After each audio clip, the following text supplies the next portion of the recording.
Estamos de volta com a nossa convidada de hoje, a advogada, professora Luciana Souza. Pois então, professora, eu percebo que uma boa parte desses estudos, assim, a sua tese foi elaborada, foi defendida ali em 2014, 2015, num momento muito diferente que o Brasil estava passando, até uma certa euforia que a gente ainda estava vivendo, já o começo do problema, né? Mas hoje nós estamos num contexto completamente diferente.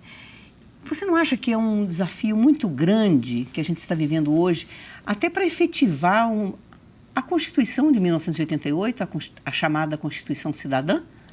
Não, com certeza. Esse questionamento, inclusive, me levou ao doutorado. A tese que resultou dessa preocupação com a resiliência do Estado começou quando eu entrei no doutorado em 2008, ou seja, tem quase uma década que eu tenho tentado fazer uma análise do Brasil sobre como a nossa democracia tem seguido nesse sentido. E o que eu consigo perceber muitas vezes é que mesmo já naquela época nós vimos alguns sinais de que nós poderíamos ter problemas no futuro, porque alguns mecanismos de participação, eles foram propostos, mas não houve um avanço maior de se incluir o cidadão, de criar novas ferramentas.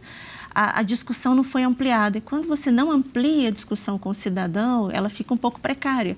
O risco de sofrer um retrocesso é muito grande. Então, na verdade, quando se propõe, por exemplo, que num conselho municipal a sociedade civil vai participar, não é só colocar isso numa norma. Você precisa ter uma divulgação clara. Às vezes a sociedade nem sabe que aquele conselho existe, como é que ela participa, quem está dentro dela. E à medida que o cidadão vai ficando de fora, embora a proposta inicial seja resiliente, seja interessante, ela é precária, porque você não cria os mecanismos de informação contínua do cidadão que o Robert Dahl fala que são importantes. E aí, quando cai no desconhecimento, acaba caindo no esquecimento. E ao cair no esquecimento, é muito fácil, de repente, alguém começar a retirar gradativamente aquele direito, que as pessoas nem se deram conta de que elas têm aquela prerrogativa que elas podem usar, que elas podem fazer. Agora é interessante, parece que a gente sempre, ou há muito tempo, a gente vive isso. A democracia brasileira, ela parece que está sempre padecendo de uma certa fragilidade. Ela sempre tem que estar sendo velada para não ter um retrocesso. E agora eu acho que, mais do que nunca, eu acho que esse momento que nós estamos vivendo pós-impeachment, que foi também muito questionado, talvez, segundo alguns, um impeachment parlamentar, um impeachment que foi também jurídico, enfim. Você não acha que a gente está vivendo um momento muito difícil? Politicamente falando? Sim, nós estamos, porque não se escuta o que a sociedade quer dizer, é como se fosse irrelevante, né? Como se nós tivéssemos voltado para aquele modelo de democracia conservadora, onde uma vez que o voto aconteceu, o mandato é do parlamentar e o povo só apareça na próxima eleição.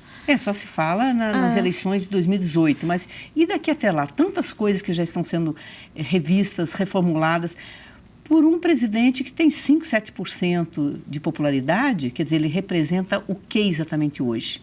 Você falava, a composição do Congresso está muito parecida com a sociedade grega, antiga, não é?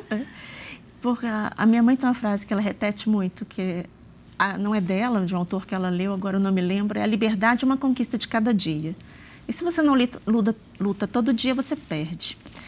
Quando nós começamos a ter os avanços pós-1988, com a Constituição Cidadã, foi muito bom, até porque o artigo 1º garantia a cidadania, o artigo 3º diria que não poderia haver nenhuma forma de discriminação e desigualdade, e nós tivemos anos de muita euforia com essa possibilidade democrática. Só que talvez nós não tenhamos cuidado adequadamente dela, prestado mais atenção. É claro que não é culpa só do povo, né? Não, há toda uma estrutura tradicional que ainda existe na área política que dificulta isso. Mas nós temos mesmo que exercer mais essa cidadania ativa, de ficar atentos nas nossas escolhas, na nossa participação e pressionar. Quando a sociedade pressiona, ela não está sendo chata, ela não é invasiva, ela está fazendo um papel que é direito dela, porque entre uma eleição e outra existe um mandato e esse mandato também é direito da sociedade participar dele. O direito dela não é só ir à eleição, é de participar em cada momento desse mandato e questionar, e se manifestar, e se opor a questões como a reforma trabalhista, se opor a votações que sejam redução de direitos para mulheres, para qualquer grupo, para crianças. Então, quando a sociedade pressiona, é direito dela participar. A democracia é isso, é a sociedade estar presente ao longo de todo o mandato e não só na eleição. E o Marco Civil da Internet, onde que ele entra para, quem sabe, dialogar com a Constituição de 1988? Tem um artigo muito importante, tem vários, né, mas um que é muito importante no Marco Civil, na minha opinião, que é o artigo 4º, quando ele fala que a internet tem que ser para todos. Ela não pode ser estruturada, seja no acesso em banda larga, equipamentos ou nos aplicativos, de modo que existam pessoas que fiquem culturalmente ou tecnologicamente de fora. Então, eu preciso preocupar que, já que a maior parte das informações tem circulado pela internet, os sites do governo vinculam muitas informações importantes do cidadão via internet, eu tenho que pensar em concretizar na prática esse marco civil, porque ele está ligado àquele artigo 3º, que diz que todos vão ter direitos sem nenhuma desigualdade. Então, a implantação da internet e desse artigo 4º tem que cumprir o que a Constituição diz, de que não vai alterar, não vai ter essa desigualdade. E o que eu faço com as pessoas da população ribeirinha do Amazonas? O que eu faço com as pessoas do interior, às vezes, do Jequitinhonha, onde a qualidade do sinal de internet que chega não é a mesma que eu tenho em Belo Horizonte, onde o equipamento, às vezes, é mais caro para ser comprado, considerando a qualidade de vida daquelas pessoas. Tem um constitucionalista, o Amartya Sen, que estuda muito a questão da Constituição com o desenvolvimento, e ele tem um vídeo na internet que é interessante, falando sobre a vida social que o PIB descreve. Às vezes nós ficamos olhando os números do PIB e nós não olhamos para aquela vida concreta que aquela estatística descreve. Quem são aquelas pessoas? O que acontece com elas na prática? Elas não são só um número estatístico. Elas são alguém. Então, às vezes eu gosto de falar, quando eu converso com as pessoas sobre isso, olha, na estatística existe um número de crianças que morrem anualmente. Não é só um número, 15% das crianças, 12% morreram. Quem são essas crianças? Onde elas moram? O que tem sido feito, discutido ou pensado em relação a elas? Senão, no ano que vem, elas entram na estatística, elas vão ser sempre uma representação simbólica numa estatística, num quadro, numa tabela, mas elas são pessoas reais. Então, essa reflexão da Amartya Sen ela é importante. O PIB, as estatísticas, elas refletem um mundo real. Aquela tabela ela é um retrato de um grupo social que vive, que respira, que tem anseios, que tem direitos que estão sendo descumpridos.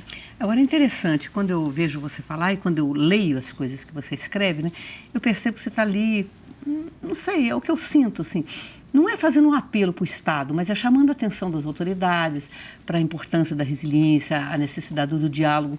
Mas voltando a essa época de pessimismo que nós estamos vivendo, e é um pessimismo que tem sua razão de ser, nós temos um governo que acabou de aprovar uma norma que modifica a forma de caracterizar e punir o trabalho escravo, que levou quantos anos? 100, 150 anos para existir essa norma? Só o fato de existir trabalho escravo já é uma desumanidade, né? Vamos dizer assim. Aí você tem um governo que edita uma norma que dificulta essa caracterização, que dificulta a punição. Então, eu não percebo nesse governo a menor preocupação de ser resiliente. Então, eu tenho a impressão que agora você está falando para outro público, que o Estado tem que ser forçado a ser resiliente também. Sim, ele tem que ser pressionado pela sociedade e a sociedade tem esse direito de pressionar, porque realmente é um absurdo, eu considero um absurdo, porque nós já tivemos tantos casos, Minas Gerais não é um estado isento disso e nós tivemos grandes indústrias da moda na internet conhecidas por essa questão, é você realmente desqualificar o ser humano. E desqualificar a Constituição, porque no artigo 1º da Constituição, ela diz que a nossa Constituição é democrática, baseada nesse Estado, com democracia, porque ela vai defender a dignidade humana.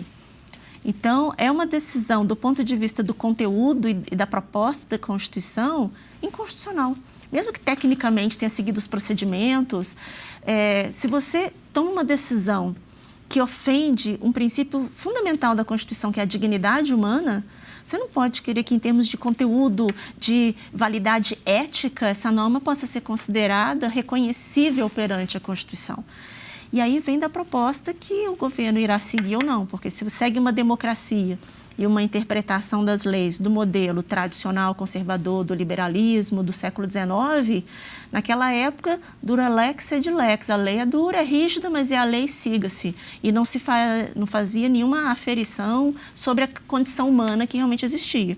Agora, se nós vamos querer uma democracia de século XX, século XXI, onde o cidadão é pessoa e pessoa se respeita, do ponto de vista ético, não tem como isso ser considerado algo que respeite os valores que a Constituição de 88 queria. Isso. Vamos forçar, então, o Estado ou o governo a ser resiliente, não é? Gostaria de agradecer Obrigada muito a você. sua participação, não é? Aprendi muito. E agradecer também a sua participação que seguiu até agora a nossa conversa, sempre renovando o nosso convite. Sexta-feira, às 2h15 da tarde. Até lá.